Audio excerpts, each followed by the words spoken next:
Hello everyone, welcome to Magnet Brains, the only channel where you learn each and every subject of humanities stream. I'm your sociology educator Saloni Pandey and हम पढ़ रहे हैं chapter number 4 that is introducing western sociologist.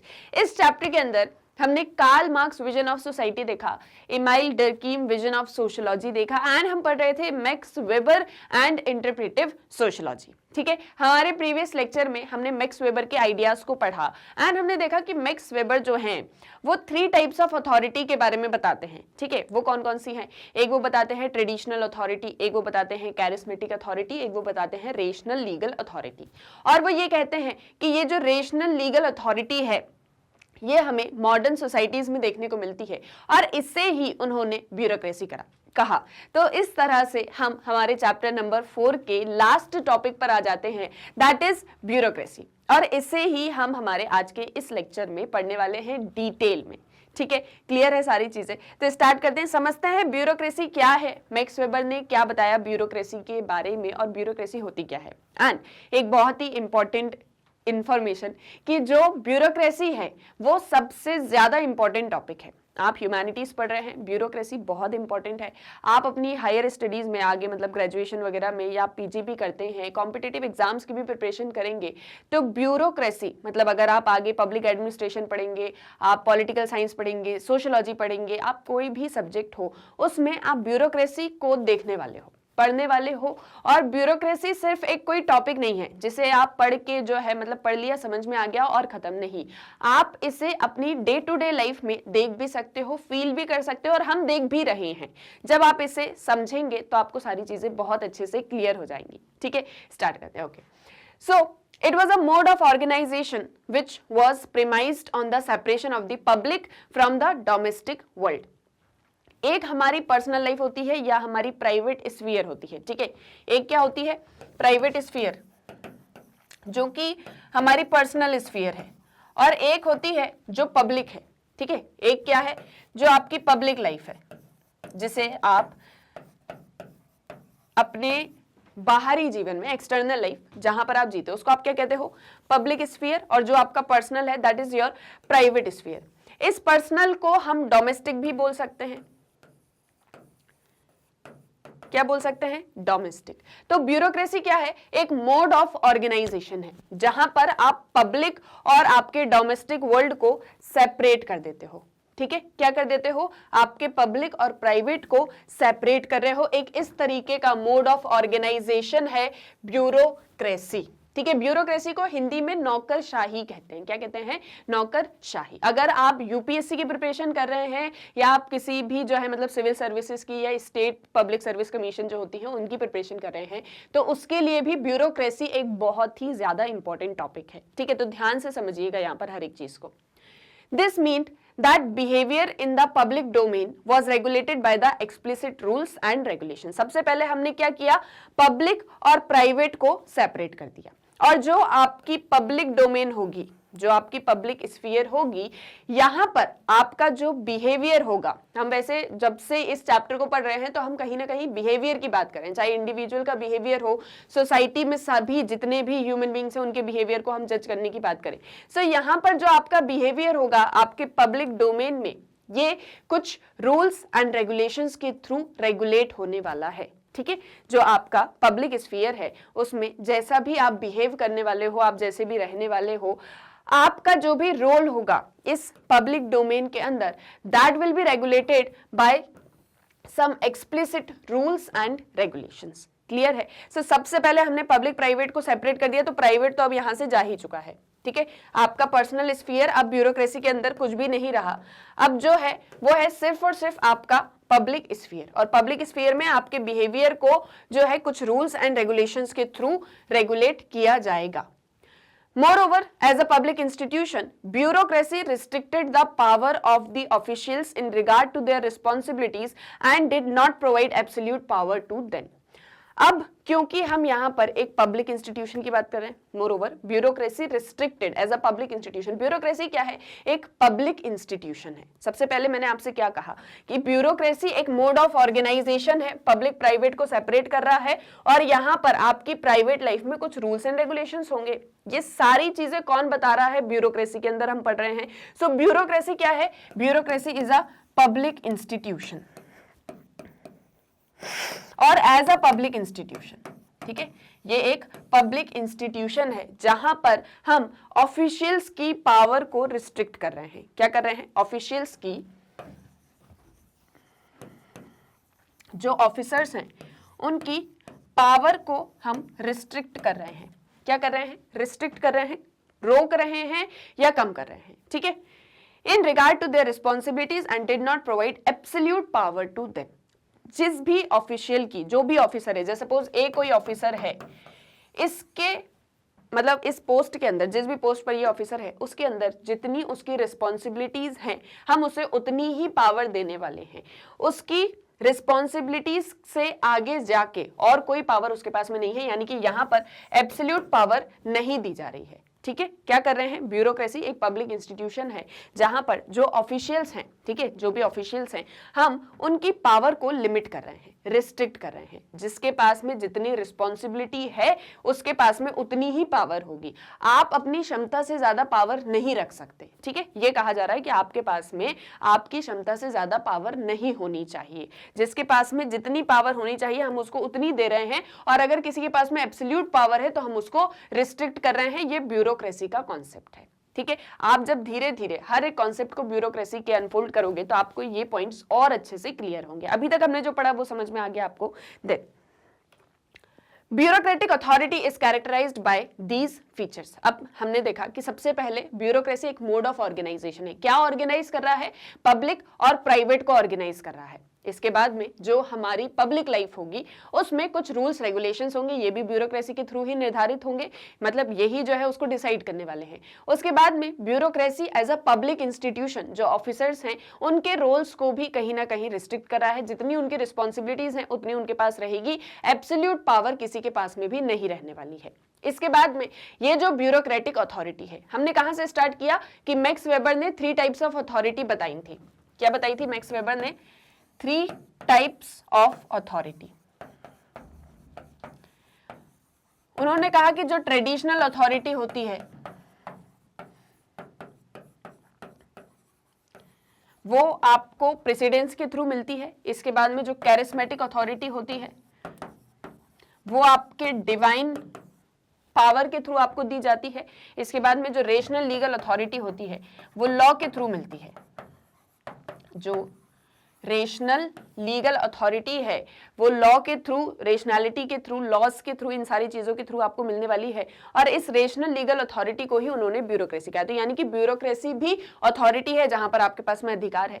तो bureaucratic authority को हम इन 5 features के through समझते हैं। क्या है ये 5 features? So functioning of officials, hierarchical ordering of positions, reliance on written document, office management and conduct in office, ठीक है। ये 5 फीचर्स आपको बहुत बहुत बहुत अच्छे से ध्यान में रखने हैं, एंड बहुत ज्यादा चांसेस हैं कि ये जो टॉपिक है ये आपके क्वेश्चन एग्जाम में आपसे पूछा जरूर जाएगा, ठीक है। तो इसीलिए इसको आपको अच्छे से समझना है। अब इन 5 फीचर्स को हम एक एक करके समझने वाले हैं कि इनका क्या मीनिंग है। तो सबसे पहले है आपका फंक्शनिंग ऑफ ऑफिशियल्स। ये सारी चीजें ब्यूरोक्रेसी के अंदर ही हो रही है, ठीक है। देखो, फंक्शनिंग ऑफ ऑफिशियल्स में क्या होता है? Within the bureaucracy, officials have fixed area of official jurisdiction governed by rules, laws and administrative regulations. ठीक है। जैसे कि कोई भी ऑफिस होता है, आपने देखा होगा कोई भी जैसे गवर्नमेंट ऑफिस है, जैसे सपोज ये कोई ऑफिस है, ठीक है। यहाँ पर जितने भी पर्सन्स वर्क कर रहे हैं, ये ए है, ये बी है, सी डी ई एफ, ठीक है, ये सभी पर्सन्स इस गवर्नमेंट ऑफिस में वर्क करते हैं। जैसे आपने डिवीजन ऑफ लेबर पढ़ा था, डिवीजन ऑफ लेबर में आपने क्या पढ़ा था कि सबको काम जो है वो बांट दिया जाता है, सब अपना अपना काम करते हैं और सबके काम से मिलके जो है फाइनल प्रोडक्ट जो है वो प्रोड्यूस होता है। ये आपने डिवीजन ऑफ लेबर में पढ़ा हुआ है। अब यहाँ पर फंक्शनिंग ऑफ ऑफिशियल्स में ब्यूरोक्रेसी के अंदर क्या कह रहे हैं कि ब्यूरोक्रेसी में हर एक ऑफिशियल के पास में अपना फिक्स्ड ऑफिशियल ज्यूरिसडिक्शन होता है। जैसे जस्ट सपोज ये ए पर्सन है तो इसके पास में इसका फिक्स्ड ऑफिशियल ज्यूरिसडिक्शन होगा, यानी कि जितना भी वर्क इस पोस्ट पे जो भी पर्सन होगा उसका जितना भी वर्क जो भी तय किया गया है, जो भी फाइनलाइज्ड है, इसके पास में उतने ही वर्क को लेके पावर होने वाली है। एक फिक्स्ड एरिया में ये जो पर्सन है ये वर्क करने वाला है और इसका वर्क जो भी होगा, जो भी ये काम कर रहा है, जो भी इसके पोस्ट के अंदर आता है, वो सारा काम कुछ रूल्स, कुछ लॉ, कुछ एडमिनिस्ट्रेटिव रेगुलेशंस के थ्रू होगा। ठीक है, just suppose I am a teacher. ठीक है, जस्ट सपोज मेरा काम है आपको पढ़ाने का, तो मैं अपना काम सिर्फ और सिर्फ टीचिंग का ही करने वाली हूं और मैं आपको किस तरह से पढ़ाऊंगी इसमें भी कुछ रूल्स होंगे, कुछ लॉ होंगे, कुछ एडमिनिस्ट्रेटिव रेगुलेशन होगी। मैं जिस भी एडमिनिस्ट्रेशन में वर्क कर रही हूं उसके कुछ रूल्स रेगुलेशंस हैं, बाकी लॉ के अकॉर्डिंग जो भी मेरा वर्क है मुझे वो वर्क करना है। यानी कि मेरा क्या है, मुझे किस तरह से वर्क करना है ये ब्यूरोक्रेसी में बताया जाता है। तो वैसे ही जो ऑफिशियल्स हैं उनका फिक्स्ड एरिया है कि आपको इतने ही एरिया में अपना काम करना है। The regular activities of the bureaucratic organization are distributed in a fixed way as official duties. जो भी आपके एक्टिविटीज होंगी एक ब्यूरोक्रेटिक ऑर्गेनाइजेशन के अंदर, जो भी एक गवर्नमेंट ऑर्गेनाइजेशन है, ब्यूरोक्रेटिक ऑर्गेनाइजेशन है, उसके अंदर आपका जो भी काम है वो फिक्स्ड होगा। ठीक है, आपकी एक्टिविटी को जो है, आपकी ड्यूटी को जो है वो फिक्स्ड कर दिया जाएगा। Moreover, commands are issued by higher authorities for implementation by subordinates in a stable way, but the responsibilities of officials are strictly delimited by authority available to them. जैसे just suppose ये organization है, ये दोनों जो हैं ये higher authority हैं, यानी टॉप के ऑफिशियल्स हैं, उसके बाद में ये वाले ऑफिशियल्स आते हैं और उसके बाद में ये वाले ऑफिशियल्स आते हैं। तो ये जो दोनों हैं ये कमांड देंगे सी और डी को, फिर सी और डी जो हैं ये कमांड देने वाले हैं ई और एफ को। तो इस तरीके से जो पूरा वर्क है वो डिवाइडेड है। आप जो है कमांड दे रहे हैं, ए और बी जो कमांड देंगे तो सी और डी काम करेंगे, सी और डी ए और बी का कमांड जो है ई और एफ तक पहुंचाएंगे। ऐसे करके सारी सबके वर्क जो हैं वो बटे हुए हैं। सबऑर्डिनेशन चल रहा है स्टेबल वे में, लेकिन सभी ऑफिसर्स के पास में अपनी अपनी रिस्पॉन्सिबिलिटीज हैं, अपनी अपनी ड्यूटीज हैं, उन्हें उसी के अंतर्गत अपना काम करना है। ये फंक्शनिंग ऑफ ऑफिशियल्स के अंदर ब्यूरोक्रेसी में हम पढ़ते हैं। ठीक है, इसी में आगे है As duties are to be fulfilled on a regular basis, only those who have requisite qualifications to perform them are employed. अब क्योंकि ब्यूरोक्रेसी में हम ऑफिशियल्स की जैसे बात कर रहे हैं कि जिस भी ऑफिशियल के पास में जो भी ड्यूटी है उसको वो करनी है, अब उसको वो ड्यूटी तो करनी है, साथ ही साथ उसके जो टारगेट्स हैं उसे वो भी पूरे फुलफिल करने हैं। जैसे फॉर एग्जाम्पल, जैसे सपोज मैंने जैसे आपको एग्जांपल दिया कि मैं टीचर हूं, मैं आपको कुछ रूल्स रेगुलेशंस के थ्रू अपना वर्क करूंगी और आपको सारी चीजें बताऊंगी। ठीक है, मेरा काम टीचिंग का है। अब क्योंकि मुझे आपको पढ़ाना है, ठीक है, मुझे आपको पढ़ाना है, मुझे आप तक अपना मैसेज जो है कन्वे करना है और मुझे इसी एक चीज के लिए यहाँ पर रखा गया है, आपको टीचिंग के लिए ही मैं यहाँ पर हूँ। तो मुझे मतलब मैं जो भी काम करने वाली हूँ उसके लिए जो क्वालिफिकेशन जरूरी है वो मेरे पास में होनी चाहिए, यानी मैं स्किल्ड होना चाहिए। अगर मुझे टीचिंग के लिए रखा गया है तो मुझे उस सब्जेक्ट का एक्सपर्ट नॉलेज होना चाहिए, क्योंकि मुझे आपको जो भी नॉलेज प्रोवाइड करना है, जो भी मुझे आपको सब्जेक्ट जो है आपको कोर्स कंप्लीट करवाना है, तो उसके लिए प्रॉपर नॉलेज मेरे पास में होना चाहिए, तभी मैं टाइमली मैनर में अपना वर्क कंप्लीट कर पाऊंगी।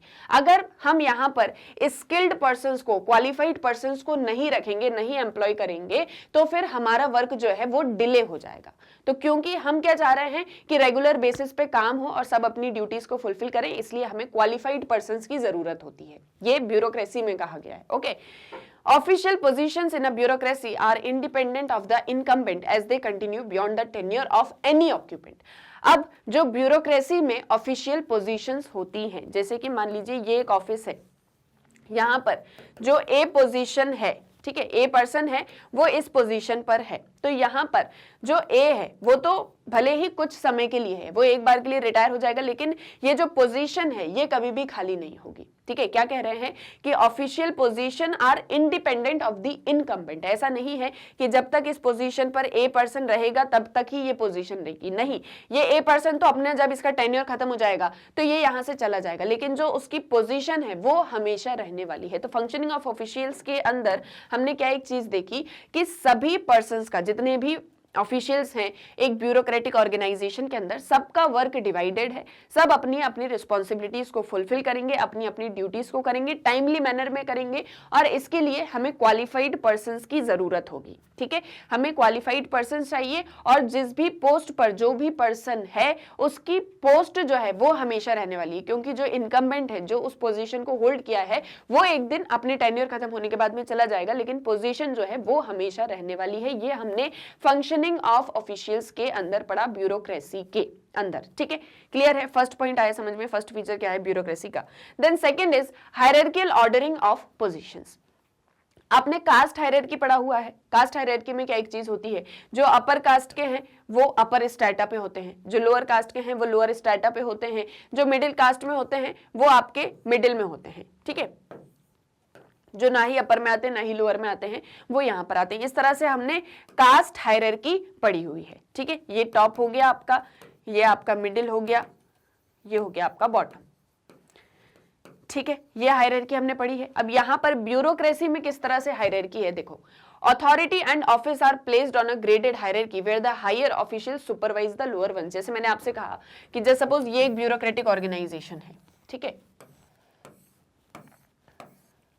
ये ए बी ये टॉप के ऑफिशियल्स हैं, सी डी ये मीडियम इनके बाद आते हैं, देन ई एफ ये सी और डी के भी बाद में आते हैं, और जी एच ये इनके भी बाद में आते हैं। ठीक है, तो हमने क्या किया हुआ है, सभी को ग्रेड के बेसिस पर हायरार्की में डिवाइड कर दिया है, जो भी जिस भी पोजीशन पर है। जैसे आप भी कभी आप अगर किसी गवर्नमेंट ऑफिस में विजिट किए होंगे, या कभी भी आपने देखा होगा, या आपके पेरेंट्स जहां पर भी जॉब करते होंगे, तो आपने देखा होगा कि एक बॉस होते हैं, फिर बॉस के बाद में मैनेजर्स आते हैं, मैनेजर्स के बाद में जो है आपके एम्प्लॉयज आते हैं, फिर उसके बाद में आपके लेबर्स हो गए, वर्कर्स हो गए। इस तरह से एक ऑर्गेनाइजेशन में जो है पूरी हायरार्की होती है। ठीक है, हम जो है सब अथॉरिटी को और ऑफिस को ग्रेडेड हायरार्की के बेसिस पर पूरा डिवाइड करके रखते हैं कि किसके पास में कौन सा अधिकार होने वाला है, इस ऑफिस के अंदर किस तरह से हम हायरार्की को बना के रखने वाले हैं। और होता क्या है, जो हायर ऑफिशियल्स हैं वो अपने नीचे वालों को क्या करते हैं, गाइड करते हैं, सुपरवाइज करते हैं। जैसे मान लीजिए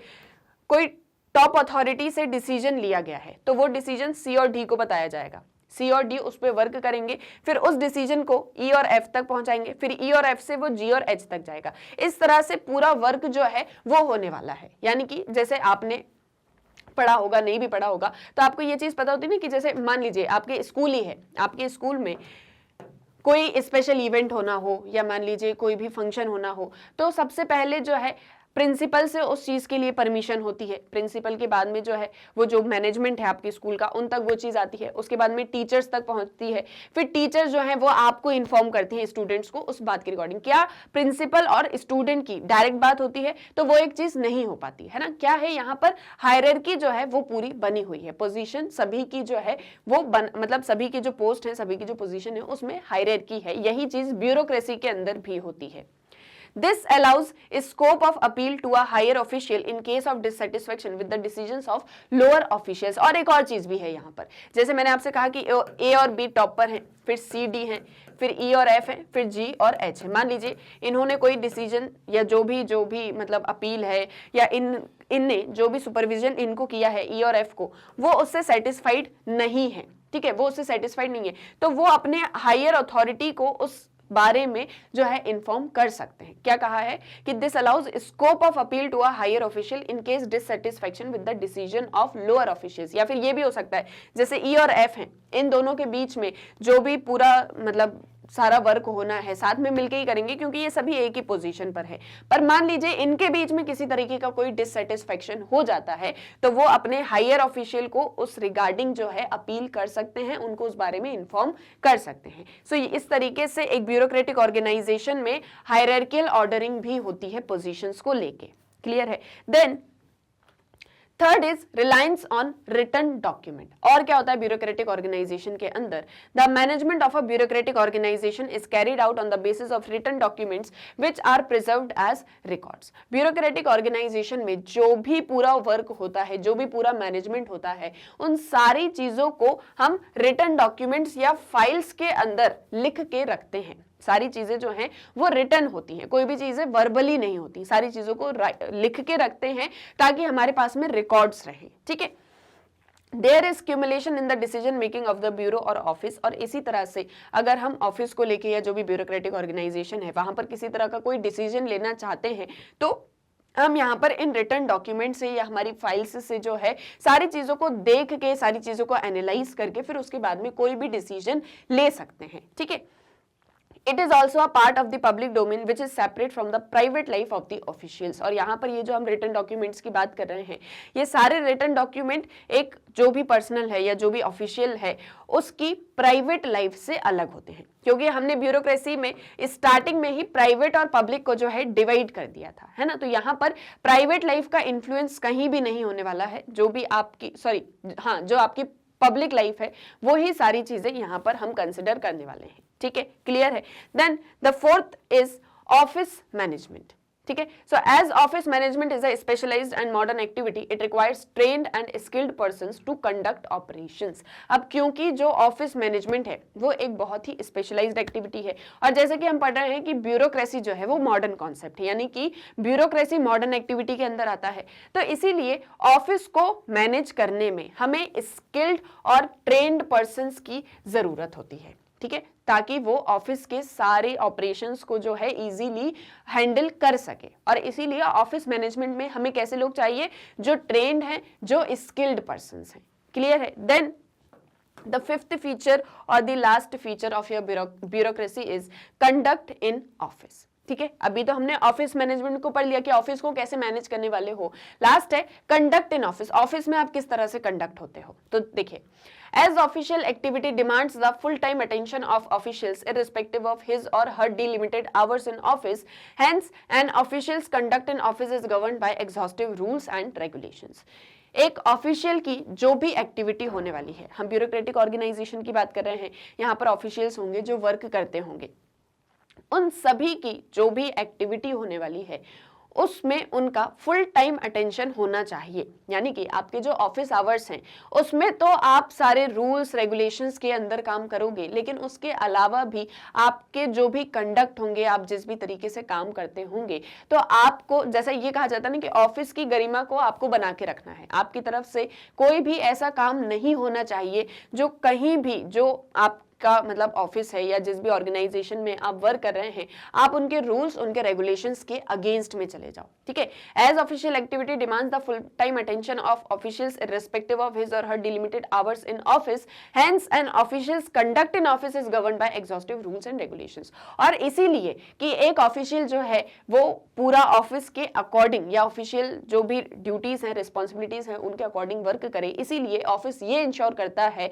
कि आप जो हो एग्जॉस्टिव रूल्स एंड रेगुलेशंस के थ्रू ही गवर्न हो। जो भी रूल्स रेगुलेशंस आपको बताए जाते हैं, आप उनके अंदर रह के ही अपना वर्क करो, उसके बाहर आप ना जाओ। These separate his or her public conduct from his or her behavior in the private domain। इससे क्या होता है कि आप अपनी प्राइवेट लाइफ में जैसे भी रह रहे हो, जो भी करो, लेकिन जब आप पब्लिक डोमेन में आ जाते हो, ठीक है, जब आप पब्लिक डोमेन में हो, जब आप बाहर हो, तो आप एक रिस्पेक्टेड ऑर्गेनाइजेशन के पर्सनल हो। ठीक है, आप वहां पर वर्क करते हो, वहां के ऑफिशियल हो, तो आपको उस रूल्स रेगुलेशंस के अंदर में ही वर्क करना है, या इन शॉर्ट जो ऑफिस की गरिमा है, जो प्राइड है, आपको उसे बनाए रखना है। ठीक है, These also, since these rules and regulations have legal recognition, officials can be held accountable। और क्योंकि जो भी रूल्स हैं, जो भी रेगुलेशंस हैं, वो सारे लीगल रिकॉग्निशन के थ्रू होते हैं। ठीक है, यहाँ पर सारी चीजें लीगली हो रही हैं, कोई भी चीज इलीगल नहीं है, और हम एक गवर्नमेंट ऑर्गेनाइजेशन की बात कर रहे हैं। तो अगर ऑफिशियल्स कहीं भी इन चीजों के अगेंस्ट में जाते हैं तो हम उनको इन चीजों में अकाउंटेबल बना सकते हैं। अकाउंटेबल इन द सेंस कि अगर आप ऑफिस के नियमों के जो है अगेंस्ट में जाके, रूल्स रेगुलेशंस के अगेंस्ट में जाके कोई भी वर्क करते हो, तो उसके लिए आपके ऊपर जो है कार्रवाई की जा सकती है। क्लियर है? आए यहां तक समझ में कंडक्ट इन ऑफिस क्या होता है। सो ब्यूरोक्रेसी में अभी तक जो भी चीजें आपने देखी वो क्या है कि सबसे पहले पब्लिक और प्राइवेट को सेपरेट करो। इसके बाद में जो भी हमारे ऑफिशियल्स हैं, जो भी हमारे यहाँ पर वर्क कर रहे हैं, वो कुछ रूल्स रेगुलेशंस के थ्रू वर्क करेंगे। उन सभी के वर्क हम डिवाइड करेंगे। ठीक है, अपने अपने वर्क के अकॉर्डिंग जो भी उनको रूल्स रिस्पॉन्सिबिलिटीज दी गई हैं, उन्हें परफॉर्म करना है। ठीक है, उसके अलावा उनके पास में किसी भी तरह की कोई एब्सोल्यूट पावर नहीं होने वाली है।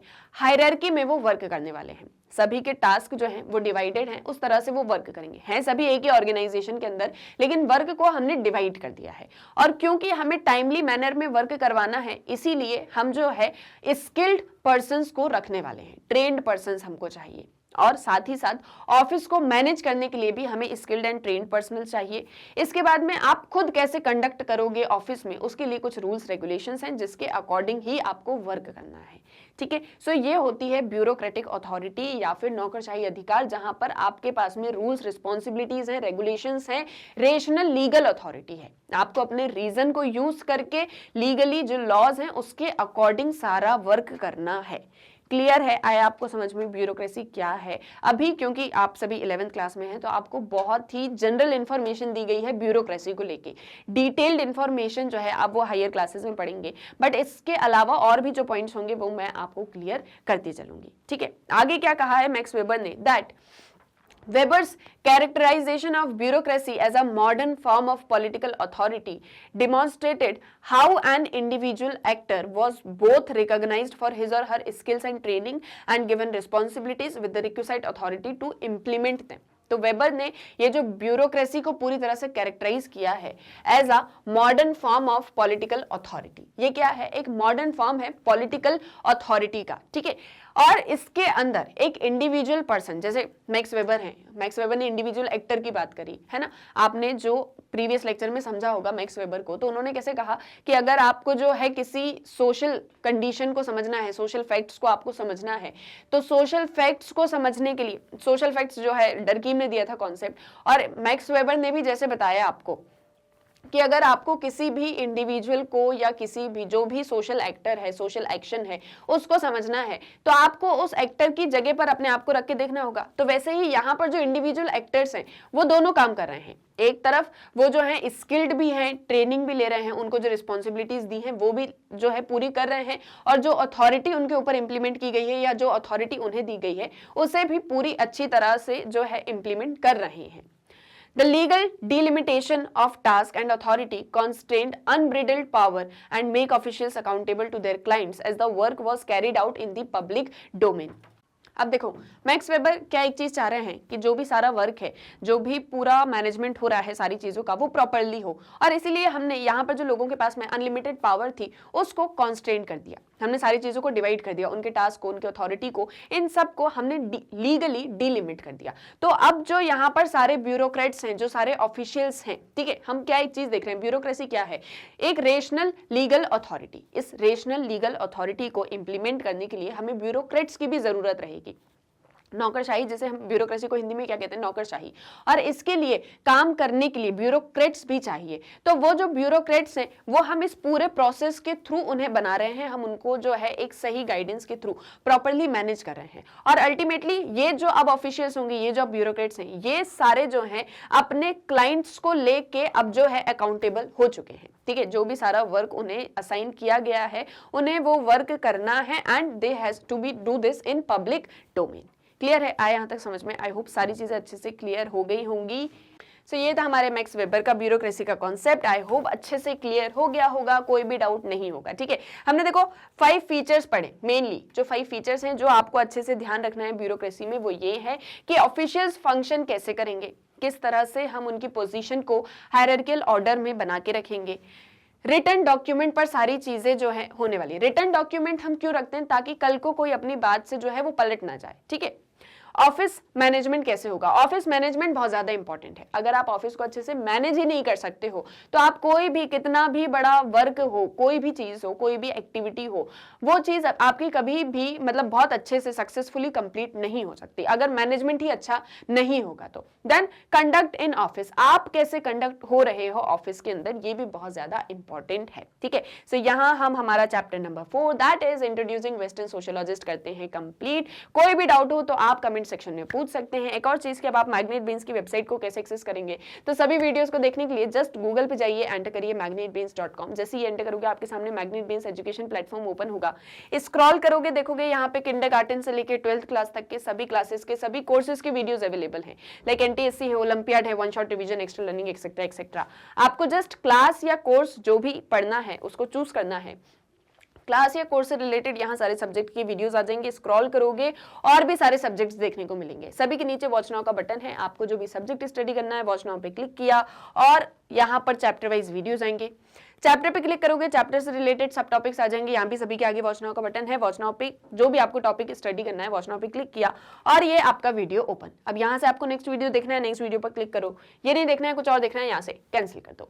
सो बहुत ही इजीली आप मैग्नेट ब्रेन्स की वेबसाइट को एक्सेस कर सकते हैं। ये आपको 100% फ्री ऑनलाइन एजुकेशन प्रोवाइड करती है। सो जल्दी से चैनल को सब्सक्राइब कर दीजिए। आज के इस वीडियो को लाइक एंड शेयर करना मत भूलिएगा। हम मिलेंगे हमारे नेक्स्ट वीडियो लेक्चर में। Thank you very much.